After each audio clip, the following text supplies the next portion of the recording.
On page 19, in the factual recitation, we talk about specifically the shooting on the side of the road in response to the confrontation with Chris Wilson. And then, of course, from that point on, and prior to that, there is general analysis on 404 and 403. I believe our reply, which I'm trying to put my hands on, also addresses those issues, but we can also polish up some things as well for Your Honor. There is, thank you, Mr. James. There is, starting at page 15 in the reply, it is addressed as well, the reply to their response or in that particular series of filings. It's in there, and again, we can polish that up. There is, again, there's a recorded interview and a recorded statement that we certainly can provide to Your Honor for review, that ultimately we believe they're statements of the defendant, of course, that we believe would be admissible under the theories as argued there.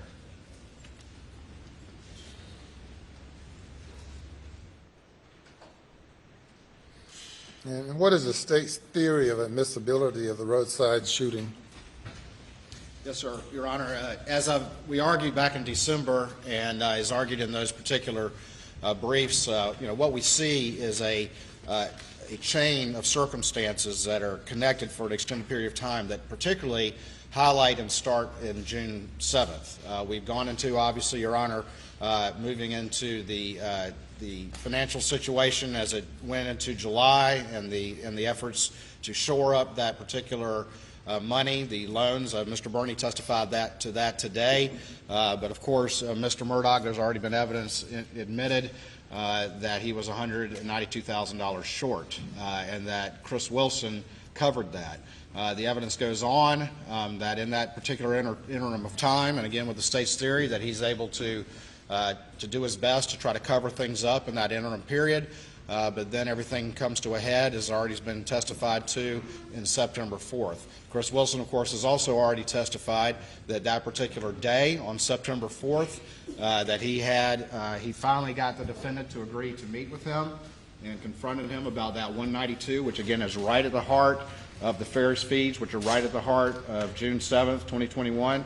And had that confrontation with him. The admissions that were made have already been testified to. And then with a short period of time in response to that, that the side of the road shooting happened. You've already heard testimony here from Ms. Proctor that, of course, the initial reaction of everyone is, oh my gosh, the real killers are back. And that's precisely, under the state's theory, the effect that the defendant intended. And there will be, from these recorded statements, ultimately evidence offered that was not true, and he had told lies, Your Honor, about that particular. And that would be the recorded statement that we would offer about when he admitted that he had been untruthful to law enforcement about the circumstances of that shooting. I don't intend to go into great detail about that. I'm just trying to get from point A to point B and then get out. I'm not trying to use the term that I've used before, gild the lily. The statement that you referenced, that you say you want to put in, a recorded statement? That's correct, Your Honor. Yes, sir. What's the length of that recorded statement? I don't know off the top of my head.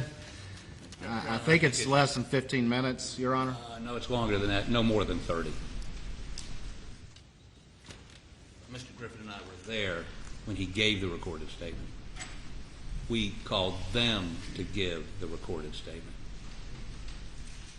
And the gist of the recorded statement is what, Mr. Your Honor, okay, so Mr. Murdaugh had somebody shoot him in the head on the roadside to have a $10 or $12 million insurance policy paid to his son Buster.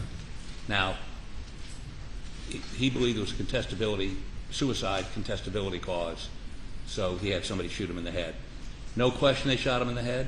No question the intent was to kill him. He fractured his skull, had a brain bleed, was airlifted to Savannah Hospital. It didn't kill him. He intended to die. And the recorded statement, he immediately went to detox because he was having he was planning to go to detox anyway. Mr. Griffin and I went down to Atlanta. We met with him in detox. He'd been through a horrible experience, shot in the head, and then detox. And we informed him the police were looking for whoever shot him. And he, at that point, said, look, this is what happened. And I don't want them wasting, and literally he said, I don't want them wasting resources trying to solve this shooting when those resources could be used to find who killed Maggie and Paul. We picked up the phone. We called SWED. We put him on the phone with SWED to have him explain exactly what happened. This wasn't a result of a SWED interrogation. This was a voluntary statement. So they quit wasting resources looking for, and he told him who shot him in the head, and a guy named Eddie Smith, who was his drug dealer. So that's. And you all have brought his name up a couple of times through cross-examination. Yes. Is he on the state's witness list? Yes, Your Honor. But, Your Honor, one aspect of that, and I think this is what highlights the relevance and the connection with this particular case, is that in the wake of the side of the road shooting, Mr. Murdaugh's initial claim was that some unknown individual had a flat tire, and some unknown individual, supposedly under the guise of stopping for help, then suddenly shot him in the head. He went so far as to draw a composite artist to draw a composite photograph. Again, I'm not trying to get into too much with the detail, but that, of course, the immediate effect of that is that he's been targeted by some unknown individual. That was a complete lie, and that's the point of that statement. If the issue here is that Mr. Murdaugh lies, I mean, really, are we at that? I mean, we've come $10 million through lies, and now this piece of evidence becomes relevant because it proves he lied again months after the murder. There's no, he didn't do it, and I think they will concede he didn't do it to get some sort of sympathy. He did it to be dead. That's why he did it. And unfortunately, Eddie Smith, at 4 feet, couldn't shoot somebody in the head and kill him. He meant to. And that's what Mr. Smith would say? Mr. Smith has given no less, I'm set up to cross-examine him, I know this, 6 different explanations for that and any other event you ask him about, from wasn't there to I was there and I saw Alec, he'd been shot, to I was there and I tried to stop Alec, to yes, I shot him in the head. But the fact of the matter is the cross-examination of Mr. Smith is something I'm looking forward to now.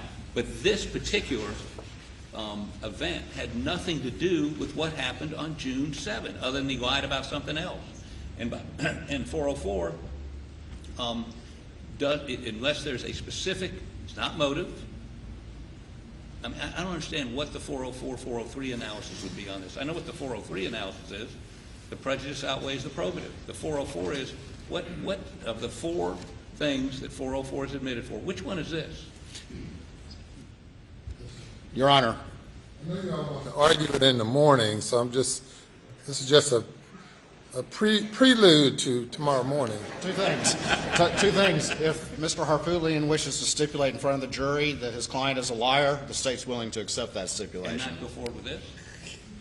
The second thing is, Your Honor, is that what actually happened on the side of the road is not what's important to this particular case. What is important, Your Honor, is that it's in reaction to the confrontation with Chris Wilson about the fares fees that came to the head on June 7th, 2021, and it's about what the defendant said, that he was attacked by an unknown assailant as he was trying to change a tire, and went so far as to do a composite drawing, and it created the effect, as this investigation had gone on, that, oh my gosh, the real killers are back to finish the job. And that's precisely what he intended, and he ultimately admitted that was a lie. So the circumstances of what happened on the side of the road are not what the state is focused on. What is important is what the defendant said, how he attempted to use that, and that it was actually a falsehood. And you heard Ms. Proctor testify. It had that exact effect, that, oh my gosh, the real killers are back. But I think the state will concede his object on the side of the road was to be dead. That's what the act was, to kill himself. Now, what happened after that, after he was taken to Savannah and had a brain bleed and a fractured skull, and when he came out of all that and realized, I'm not dead, how is that relevant to June 7? Your Honor, we can beat this dead horse a little bit more in the morning, but allow us to give you, I don't know, this crazy idea of giving maybe some more law to look at. All right. Is this the sole purpose of Mr. Smith's testimony, or you have other things to talk with him about? Well, he's on the witness list. I didn't say necessarily that we're calling him. What I'm trying to do, again, is to limit the presentation to just what's relevant to this particular trial that we have here today. Witness, And so I would have we're talking, discussing now this motion excluding testimony, but who's your witness to talk about what you're arguing? We would have a law enforcement witness come in and testify as to the circumstances of that statement. And again, I'm trying to limit it to what's very focused to what's relevant to this trial, and that is the intended effect that he had and its reaction to the confrontation and the symmetry between June 7th and September 4th. And do you have anything in addition to what you all provided a couple of months ago, seemingly? We have those two documents. We don't have a written document prepared at this time, but we can certainly work on some additional discussion this evening, Your Honor. All right. Okay, well, we'll reconvene at 9:30.